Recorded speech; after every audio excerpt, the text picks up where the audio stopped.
5 ways a narcissist mother creates a monster out of her son. She replaces his identity with her own agenda from the moment a narcissistic mother lays eyes on her newborn son. Something profound shifts, not in a loving, nurturing way, but in a possessive, controlling fashion. She doesn't see a child as an individual with potential, dreams, or an independent soul. No, she sees him as an extension of herself, a vessel to carry out her unfulfilled fantasies, her emotional voids, and her desperate need for admiration. He doesn't exist to live, he exists to reflect. Every day, she subtly and systematically begins a campaign of identity theft. Not the kind that takes your credit card. This is far more vicious. She hijacks his voice, his choices, his freedom to become. And instead of hearing, "What do you want to do today, sweetheart?" he hears, "Why would you want that? That's not who you are." And with every correction, every passive-aggressive nudge, she's erasing the lines of his identity and sketching herself in their place. She dresses him the way she wants, pushes him into activities she can brag about. If he's a musician, she insists he plays her favorite genre. If he's an athlete, she demands he win not for the love of the game, but to elevate her status. She's not parenting, she's programming, and the boy starts to internalize this invisible script. If I do what she wants, I'm loved. If I don't, I'm rejected. He becomes addicted to her approval. It's not just something he seeks. It becomes the very oxygen he breathes. The tragedy is, her approval is never truly real. It's always conditional, always temporary. And so, his soul stays in a state of starvation, always seeking the next breadcrumb of validation, the next fleeting smile, the next crumb of acceptance. As he grows older, he starts to drift further from his authentic self, if he even remembers what that is. He no longer trusts his gut. He second guesses his feelings. He apologizes for his opinions. And worst of all, he begins to believe that he must earn love by becoming someone else. This is the cruelest lie of all. When he reaches adolescence, the conflict intensifies. His natural urge for independence clashes with her need for control. But instead of nurturing his autonomy, she tightens the grip. She guilt trips him, manipulates him, gaslights him. "After all I've done for you, this is how you treat me," becomes her weapon of mass destruction. And with those words, she teaches him that freedom equals betrayal. So what happens to the boy who was never allowed to be himself? He creates a false self. A persona built on performance, compliance, and self-denial. He becomes whoever he needs to be to keep the peace. He becomes a chameleon, not out of choice, but out of survival. And that false self is the seed of the monster. In his adult life, this unresolved programming turns into a ticking time bomb. He may look successful, confident, even charming, but underneath, there's confusion, rage, and deep shame. He has no idea who he really is. He's a house with no foundation, a man wearing 1,000 masks, and the scariest part is, he thinks this is normal. Because his mother didn't just influence him, she imprinted him. She tattooed her expectations into his DNA. And unless that man has a radical awakening, he'll go on living a life of emotional imprisonment, chained to someone else's vision of who he should be. Every time he makes a choice, it's filtered through the question, will this make her proud? This makes him dangerous in relationships, not because he's evil, but because he's lost. When a partner tries to connect with him, they're not connecting with a real person. They're engaging with a projection, a scripted character, a man who doesn't know how to be real because real was punished from day one.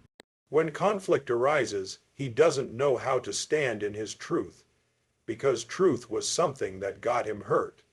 So instead, he deflects, manipulates, or shuts down. Not because he's cold, but because he never learned how to hold space for his own emotions, let alone someone else's.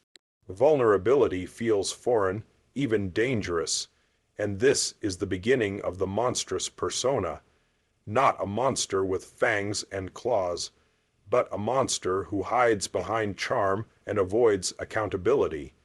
A man who unintentionally gaslights others because he's been gaslighting himself for decades. He doesn't lie to hurt. You see, he lies to survive. But here's the gut punch. The woman who was supposed to protect him from the world was the very one who programmed him to fear his own reflection. And until he breaks the trance, until he confronts the false self and reclaims his original identity, he will continue the cycle. He will wound others not because he's evil, but because he was trained to live as someone else. And let's be crystal clear, this is not an excuse. This is an exposure. Because when the lie is exposed, the truth has a chance to rise. And when truth rises, freedom is finally within reach. But first, the son has to look into the mirror and realize it's not him he's been seeing all along. It's her. She trains him to perform, not to feel. When a narcissistic mother raises her son, she doesn't teach him how to feel. She teaches him how to perform. She doesn't say, "I love you no matter what you feel." Instead, she says, "Put on a smile, don't cry, make me look good." It's subtle at first, a frown corrected here, a tear dismissed there. But over time, this becomes the boy's reality. Feelings are dangerous, performance is survival. Early on, the boy learns that certain emotions are acceptable, and others are punishable. If he's happy, she's pleased. If he's quiet, she's proud. But if he's sad, she rolls her eyes. If he's scared, she mocks him. If he's angry, she punishes or ignores him. And right there in those formative years, the boy makes an unconscious decision that will follow him for the rest of his life. My emotions don't matter. My job is to keep her happy. This decision starts to harden inside him like cement. So instead of expressing what's real, he puts on what works. He becomes the golden child, the overachiever, the entertainer. He learns to smile when he wants to scream. He learns to say, "I'm fine," when he's falling apart. He learns that the most dangerous thing in the world is to show what's really going on inside. She praises him when he gets good grades, when he wins the game, when he impresses others. But she is cold or critical when he shows humanity, weakness, or uncertainty. So he starts tying his entire worth to what he does instead of who he is, and that's the beginning of the disconnect, the separation of self from soul. By the time he's a teenager, he's a master of the mask. He knows how to play the role perfectly. But when you ask him, "What do you feel?" he goes blank, not because he doesn't care, but because he never learned how to identify emotions, let alone express them. The only emotion he truly understands is pressure, the pressure to keep performing. This emotional void creates a massive hole inside him, and what fills that hole is confusion, shame, and eventually rage, rage that he doesn't understand, rage that has no name, because beneath the smiling surface is a tsunami of suppressed emotion that he was never allowed to release. And the longer it stays buried, the more destructive it becomes. He may grow up to be incredibly talented, even successful. He may appear charismatic, driven, even powerful, but the truth, he's emotionally bankrupt. He can raid a room, but he can't raid his own heart. He knows how to please others, but he has no clue how to please himself in a healthy, fulfilling way. He has mastered the art of pretending to be alive while feeling dead inside. This is why he struggles in relationships. When someone gets close, they don't meet a person. They meet a persona. And when they try to dig deeper, when they ask for emotional presence, he panics. He shuts down, lashes out, or retreats, not because he wants to hurt, but because he was never allowed to be human. He was trained to be a puppet. Feelings for him are foreign territory. Vulnerability feels like a threat. Compassion feels like weakness. Crying feels like shame. So instead of engaging, he escapes into addictions, into affairs, into work, into domination. Anywhere but into the terrifying space of raw, honest emotion. This creates a monster not in the Hollywood sense, but in the everyday emotional world. A man who doesn't abuse out of malice, but out of disconnection. A man who doesn't cheat, betray, but to feel something, anything. A man who doesn't listen because his inner voice has been silenced for so long that he forgot what it sounded like. And this is where the emotional fallout begins. The people who love him feel like they're loving a ghost. They keep reaching for him, but they touch only layers of performance, and eventually they burn out, because you can't connect with someone who doesn't know who they are beneath the performance. But the boy, now the Mang, keeps going. Why? Because performance is all he knows. He lives for applause, for validation, for attaboys from outside world.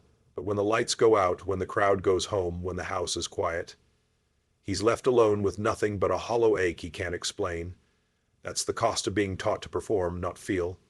This man doesn't need condemnation. He needs awakening. He needs someone to say, "You're allowed to feel. You're safe to be human.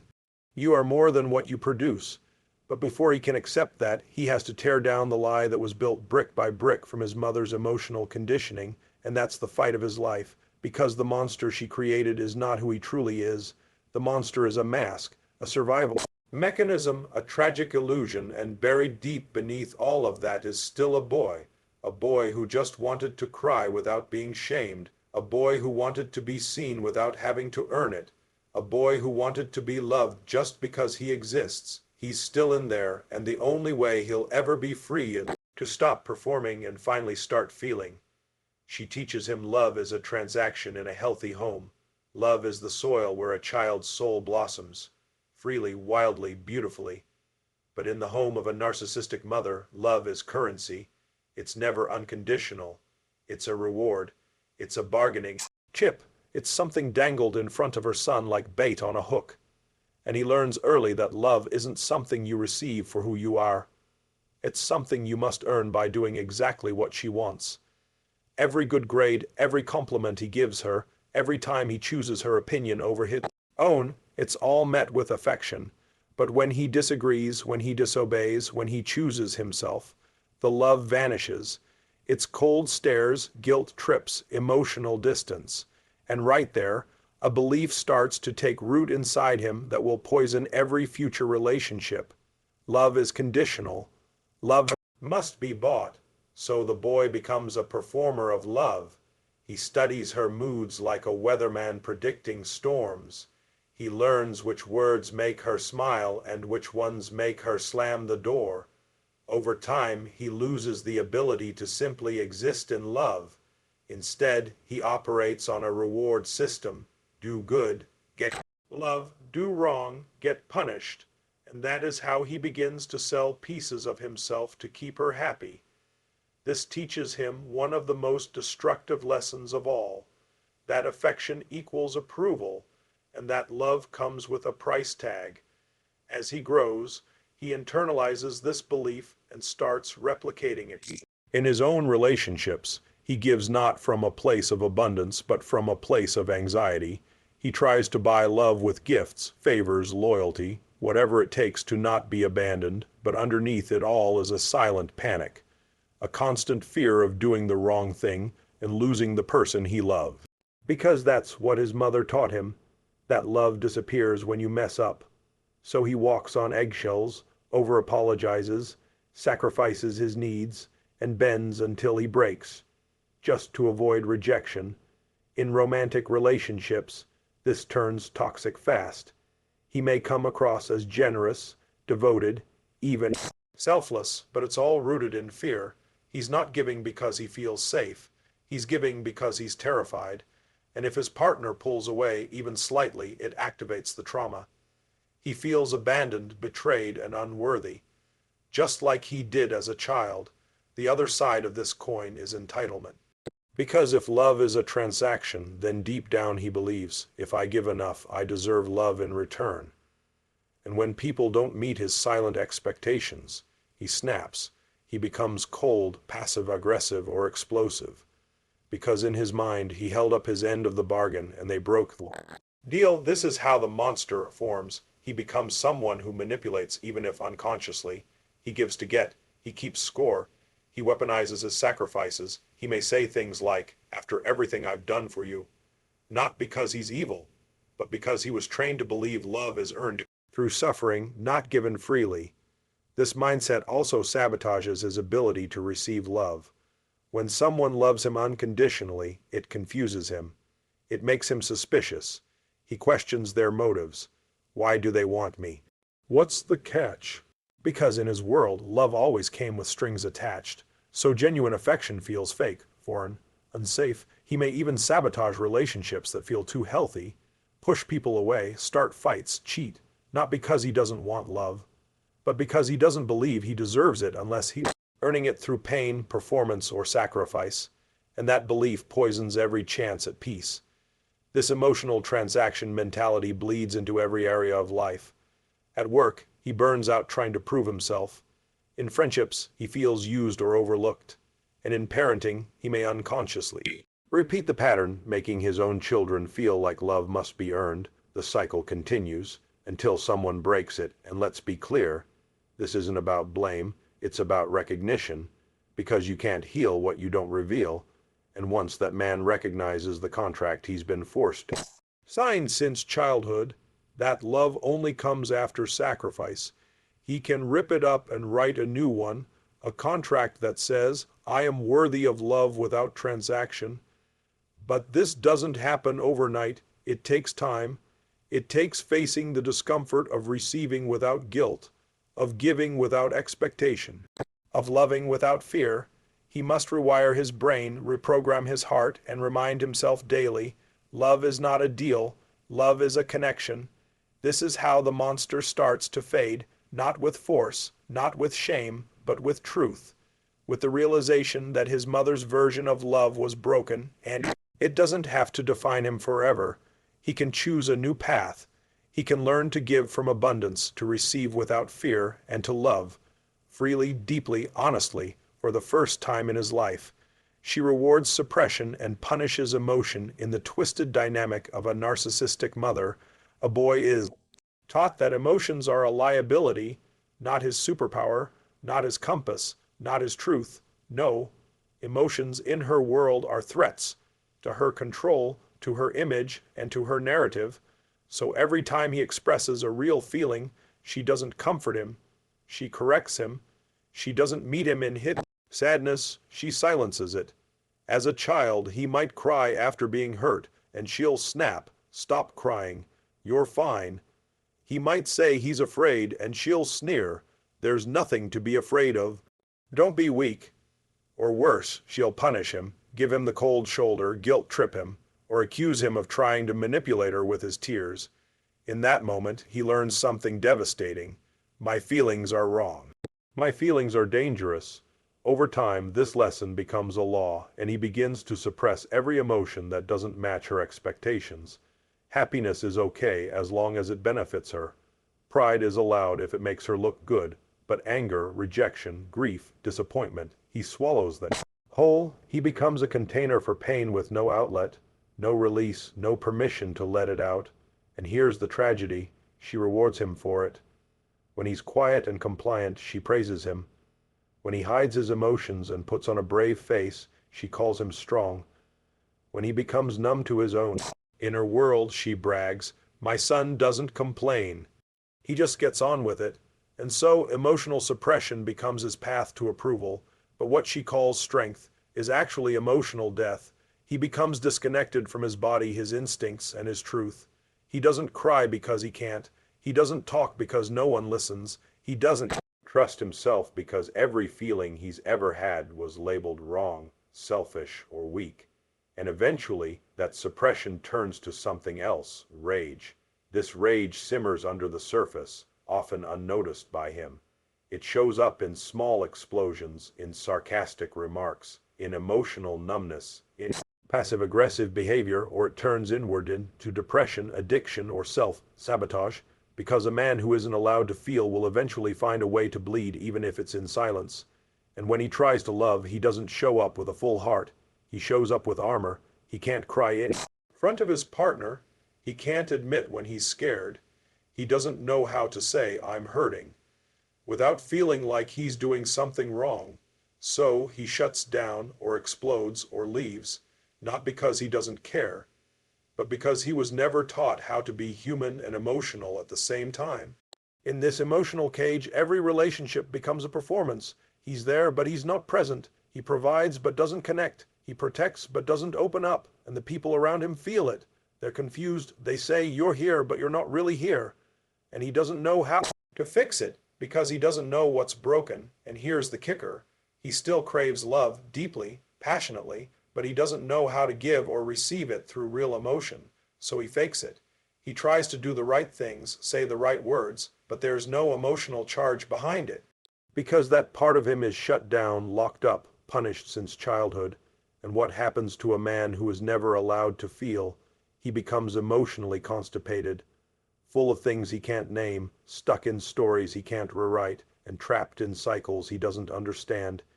He may look strong on the outside, but on the inside, he's a hurricane in a bottle, shaking with pressure, desperate to break free, but he can't, because he still hears her voice, telling him to man up, to toughen up, to stop whining, stop feeling, stop being so dramatic. That voice lives in his head, that judgment sits on his chest, and that's how she continues to control him, long after he's grown. To heal, he must do something radical. He must reclaim the emotions she punished. He must go back to the feelings she buried. He must look himself in the mirror and say, "It's okay to cry.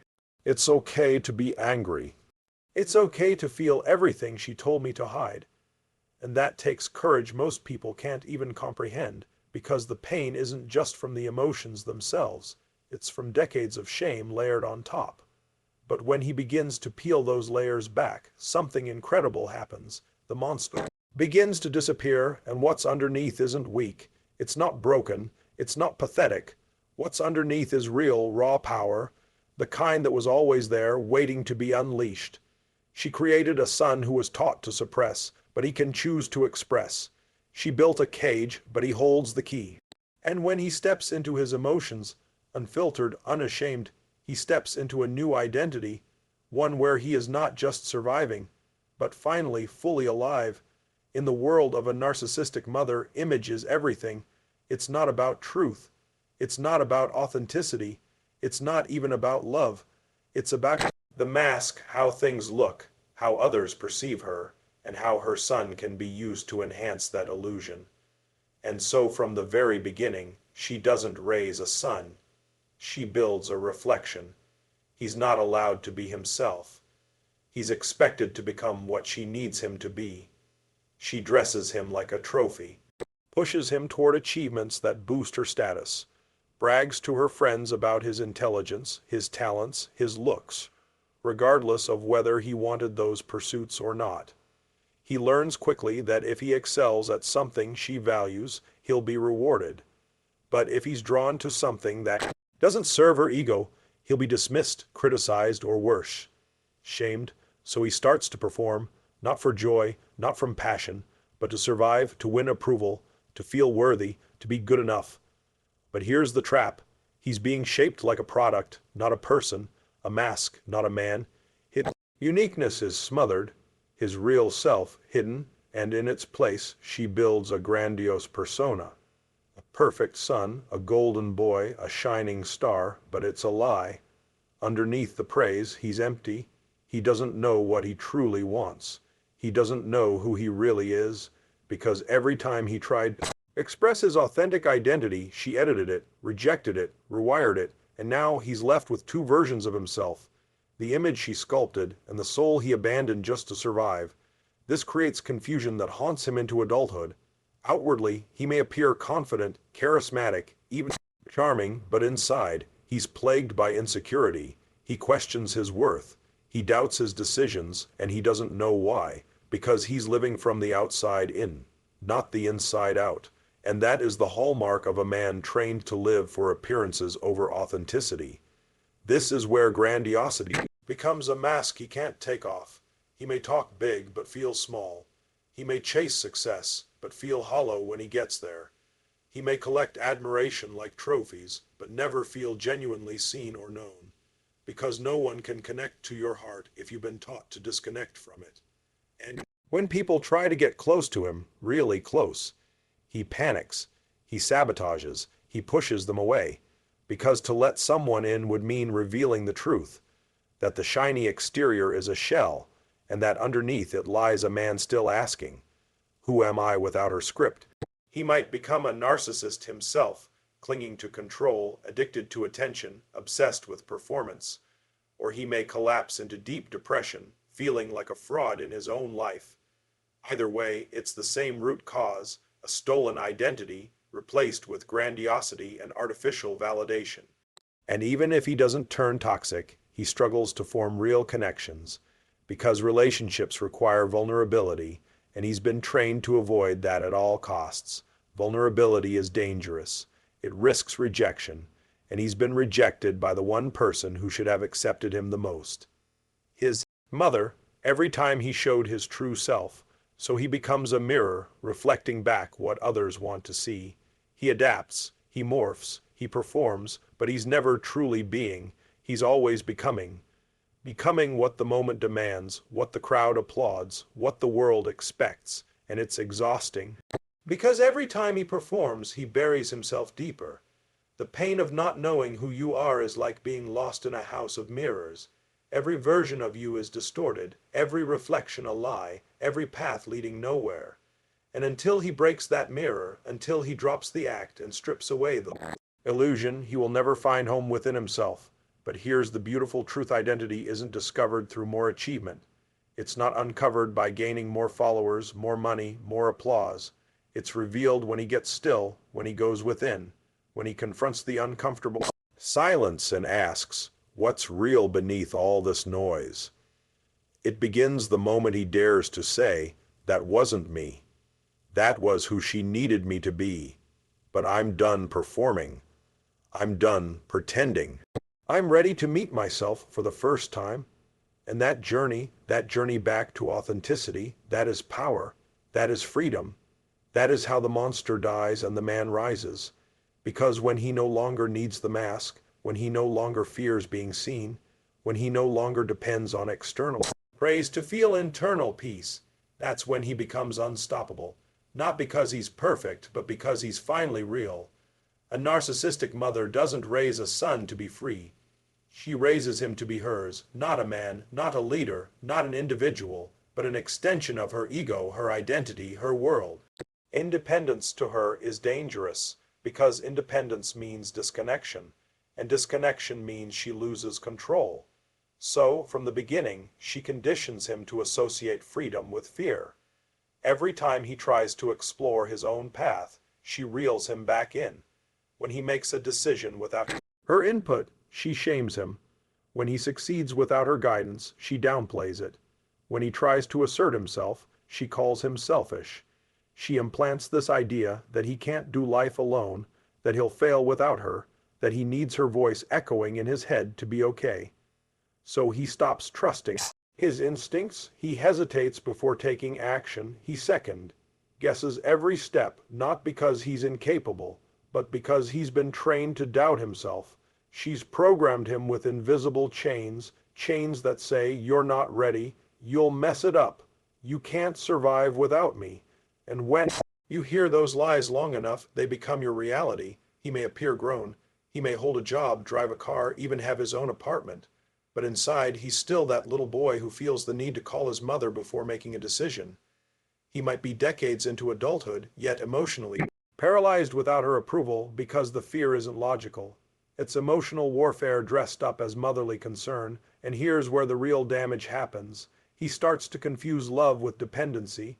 He thinks closeness means sacrifice, that real connection requires surrendering his power. So in his relationships, he either becomes clingy and codependent, or distant and avoidant. Why? Because deep down, freedom feels like abandonment and closeness feels like captivity. He doesn't know how to thrive without being told who he is. And when someone encourages him to stand on his own, to find his own truth, he resists it. Not because he doesn't want to, but because doing so triggers the guilt she's buried in his bones. He hears her voice, "After all I've done for you, this is how you repay me." She didn't teach him independence, she branded it as betrayal. So now he finds comfort in control, not his own but hers. He seeks women who are critical like her, environments where he feels small, structures that make decisions for him, because freedom terrifies him. It feels like danger, like walking a tightrope without a net, like stepping outside a cage only to realize he's forgotten how to walk on his own, but he doesn't realize the cage has no lock. He doesn't see that the fear she planted was never real. It was taught, manufactured, reinforced, and it takes tremendous courage to unlearn that, because to claim independence, he has to first confront the inner story that says, "You can't do this without her." That voice will fight him. It will scream louder the closer he gets to liberation, because her grip isn't just physical, it's emotional conditioning. Every step away from her narrative feels like he's stepping off a cliff, but the truth, he's stepping into his wings, and when he jumps, he learns to fly. Independence doesn't mean cutting her off in hatred. It means cutting off the lies she fed him about himself. It means separating from the guilt, the shame, identity she imposed. It means choosing his own voice, even if it shakes. It means trusting his own wisdom, even if he stumbles. It means finally becoming his own man, because he was never meant to live in her shadow. He was never meant to be her emotional caretaker, her golden boy, her eternal child. He was born to grow, to expand, to build, to lead, to choose, and if that terrifies her, that's not his burden to carry. Her fear is not his fate. And here's what happens when he embraces independence. Clarity floods in. He begins to hear his own desires. He rediscovers passions buried under guilt. He sees the manipulation for what it was, and he stops needing to ask for permission to be himself, because now he gives himself the green light, and that's where the monster dies. Right there, in the moment he says, "I'm not afraid to live my life without your blueprint." That's when the man is born, not the puppet, not the echo, but the full, unapologetic version of him who walks boldly into the world without asking for her blessing. She trained him to fear independence, but now he uses that fear as fuel. He steps through it. He grows past it. And in doing so, he finally becomes what she never wanted him to be: free. From her chains to his crown, what you just witnessed is not just a psychological blueprint. It's a battlefield, a war fought in the shadows, and the casualties are often silent. A narcissistic mother doesn't need fists to break her son. She uses silence. She uses shame. She uses praise as a leash and guilt as a cage. And over time, she doesn't just raise a child. She engineers a prisoner, a son with chains that don't rattle because they're wrapped around his soul. She steals his boundaries and calls it closeness. She sabotages his identity and calls it love. She starves him of praise and calls it motivation. She controls his every move and disguises it as protection. And in the end, what's left? A boy in a man's body, outwardly successful, inwardly fractured. He walks through life wearing a mask that pleases the world but kills the man beneath it. But this story does not have to end in darkness, because the truth, the liberating, soul, awakening, blood, stirring truth, is this: a monster created can also be a warrior reborn. Yes, he was manipulated. Yes, he was molded. Yes, he was used. But the moment he sees the pattern, the moment he looks that pain in the eye and says, no more, that's the moment the curse begins to crumble. That's the moment transformation ignites. He was taught to fear his voice, but now he speaks.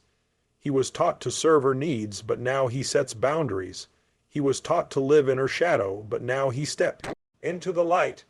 He was trained to feel small, but now he takes up space. Real, honest, sacred space, and the same hands that once trembled in her presence, they now build a life that is his, rooted in truth, grounded in worth, fueled by freedom. He doesn't hate her. He doesn't need revenge. He doesn't live in bitterness. He simply chooses to stop the legacy of control. He chooses to raise himself now. The boy she never saw, the man she never nurtured, the soul she tried to steal. And in doing so, he becomes everything she feared: powerful, autonomous, and fully alive. So if you are that son, hear me. Your mother's voice does not define you. Your past does not imprison you. Her lies do not label you. You get to break the cycle. You get to write a new story. You get to heal. You get to rise